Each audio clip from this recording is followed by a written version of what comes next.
उत्तराखंड में चारधाम यात्रा की तैयारियां जोर शोर से चल रही हैं, जहां यात्रा के लिए आज से ग्रीन कार्ड जारी होंगे। सुरक्षित यात्रा को लेकर सरकार लगातार फोकस कर रही है। बड़ी खबर, बड़ी जानकारी देहरादून से बता रहे हैं। चारधाम यात्रा की तैयारियां तेज हैं। यात्रा के लिए आज से ग्रीन कार्ड भी जारी किए जाएंगे, जहां सुरक्षित यात्रा पर सरकार लगातार फोकस कर रही है। सोनू सिंह लगातार मेरे सहयोगी बने हुए हैं। सोनू, देखिए, ग्रीन कार्ड आज से जारी किए जाएंगे और धीरे धीरे जो है यात्रा की तिथि पास आती जा रही है। क्या जानकारी? देखिए विनय, जैसे जैसे चारधाम यात्रा की शुरुआत की तिथि नजदीक आ रही है, वैसे वैसे तैयारियों को अंतिम रूप दिया जा रहा है। अलग अलग स्तर पर तैयारी की जा रही है। तैयारियों के ही परिप्रेक्ष्य में हम इसको देख सकते हैं कि आज परिवहन मंत्री हरिद्वार में एआरटीओ कार्यालय से जो चार धाम यात्रा करने वाले जो वाहन होंगे, इन वाहनों को आज ग्रीन कार्ड वितरित करेंगे। इसकी शुरुआत हो जाएगी और चार धाम यात्रा के लिए आज से जो ग्रीन कार्ड है ये जारी होने शुरू हो जाएंगे।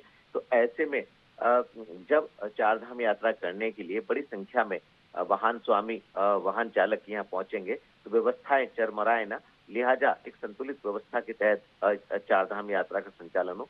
इसी परिप्रेक्ष्य में हम इसको देख सकते हैं। इसके अलावा अगर आप चार धाम यात्रा की तैयारियों की बात करेंगे, तो अलग अलग स्तर पर तैयारी की जा रही है।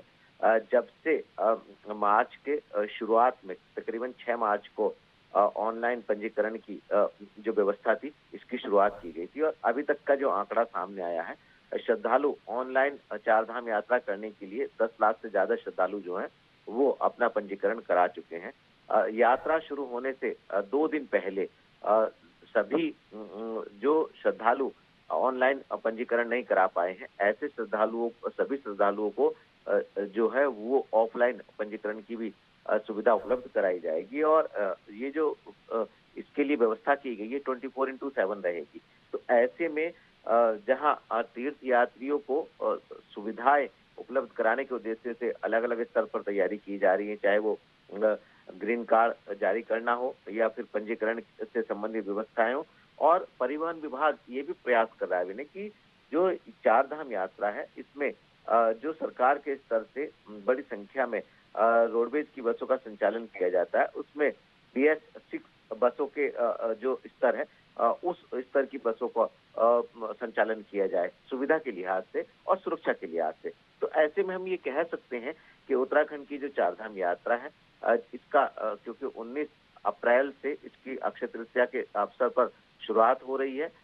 पहले दिन यमुनोत्री गंगोत्री धाम के कपाट श्रद्धालुओं के दर्शनों के लिए खोल दिए जाएंगे और इसके बाद फिर केदारनाथ धाम और बद्रीनाथ धाम के कपाट खोले जाएंगे। तो ऐसे में जो विधि विधान से कपाट खोलने की परंपरा है, उसका निर्वहन किया जाएगा और जैसे जैसे ये यात्रा का शुरू होने का समय नजदीक आ रहा है, वैसे वैसे तैयारी को अंतिम रूप दिया जा रहा है।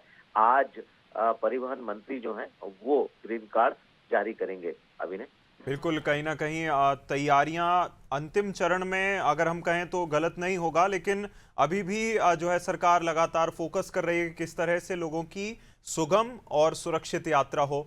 सोनू, बने रहिएगा हमारे साथ, आपका फिर रुख करेंगे।